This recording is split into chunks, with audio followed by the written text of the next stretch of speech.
حفاظت دی علماء په قسم پرسی کې وکړو په غربت کې وکړو بیا کله چې دا عالم مال چندې لراشي جب له نه غواړي ځان له نه غواړي بچی له نه غواړي د بچی وادله سوال نه کوي زما دې مدرسې له سوال کوي بیا هم زه د دې عالم مخالف یم او کده زما د پلار جنازې له ناوخته راشي هم دا مولا زه بې عزته کوم که زما د زوی نکاح تړل له ناوخته راشي بیا هم دا مولا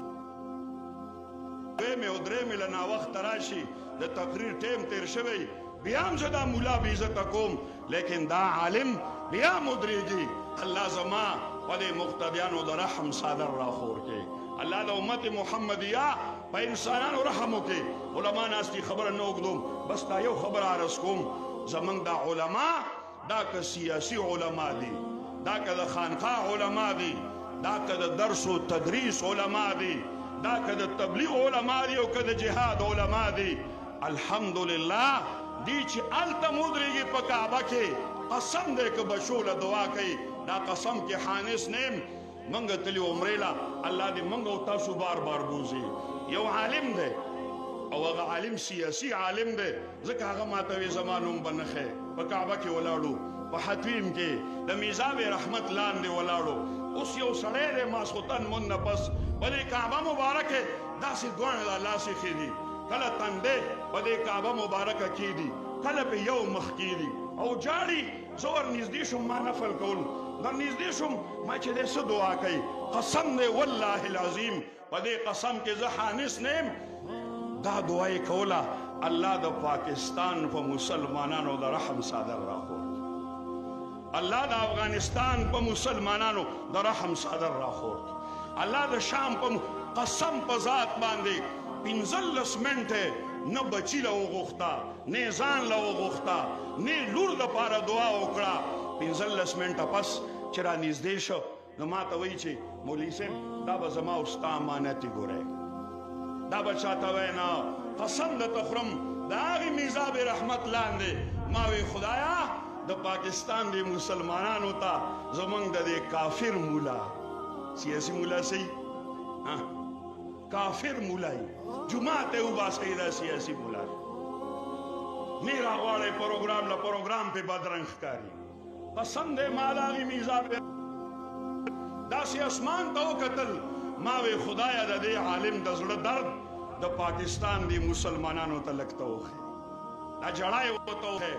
عرض مې دا کوي عزتمندو مسلمانانو دا علما زمونږ خیرخوا دي دا زمونږ محسنان دي هر ځای کې ورته موږ خبره وکړو بیا هم راځي زما او ستا د خیر سوچ کوي بیا هم راځي زما او ستا د خیر سوچ کوي اوس زما او ستا دا خیر دا زما او ستا په کارېږي نن چې دا علما دا مدرسه اظهار العلوم درېیم ټیپ دی چې باقاعده علما د دې طالبان فارغان یو هغه مخکې کالو یو تیر کالو یو سخت کالو دلته چې مدرسه شروع کېده په نور جمال کلي مدرسه جومات کې وه بیا شاکر الله مفتی صاحب رالی ما ته یو ځل ووي موږ هلته یو ځای کې مدرسې ته اراده ده نو وی تاسو هدایت حاجي صاحب سره هدایت حاجي ناست دی تاسو ورسره خبره وکړئ چې دلته د دې فلانکي سړي ځمکه ده دی دې ورسره خبرو کې په موږ د یو کنال ځمکه راخرڅه کړي حاجي صاحب مونځ له راغلی او ماښام ټایم و که ماسپښین ما ځان لګو ما شاکر الله مفتی صاحب راغلی او داسې خبره یې وکړه نو حاجي صاحب مخامخ زه نه وایم او نه زه مخامخ د چا صفت کوم خو دا نن چې تاسو ناست یئ دا د حاجي صاحب برکت دی او د دې علماو برکت دی ما ته ووایي چې بل چا نه باندې سوال کوم نو خپل ځای نه ورکوم ما دا خو بهترینه خبره ده ما هغې له مدرسې له ځای پکار دی او ته مدرسې له ځای ورکې وی دوه ځایونه دي یو دغه پورې ځای دی یو دا ځای دی دې کې چې د مولوي صاحب کم خوښي اوس دغه شاکر الله مولوي صاحب کوڅه په کوڅه ګرځي څه دپاره چند ځان له نه غواړي چنده حالانکې کور به یې تاسو لیدی هلته زما او ستا بچو لی څونه اعلی انتظام کړی دی لیکن کور لی ته ورشه تی د کور نظام وګوره دقه رنګ یې دارالعلوم شیرګل دی دا شیوخ دي دا ټول علما دي دقه رنګ چې ما او تام د دې دین ملاتړ وګرځو د دې علماو سره په هر میدان کې ودرېږو او شانه به شانه ورسره ودرېږو نو دا مې د الله نه واثق امید دی لکه څنګه چې مفتی محمود الحسن صاحب د فتاوی محمودیه چې کوم مصنف ته هغه نه یو شاګرد تپوسو کو وی حضرت زمو خو تاسو سره ډیره مینه ده ډیر محبت مو ده دلته خو به موږ تاسو سره یو الته به څه ترتیبي وی حضرت ډیر وجړل وی چې شیخ الهند رحمت الله علیه وزل په درس کې و فرمایل او د رشید احمد گنگوهی رحمت الله علیه قول نقل کا چې غنم یو شاګرد داسې تپوس کړو او وی چې موږ سره دا خبره معلومه ده چې دلته په دې چټای موږ سره څوک کېناسته موږ سره څوک ملاتړ وګرځېده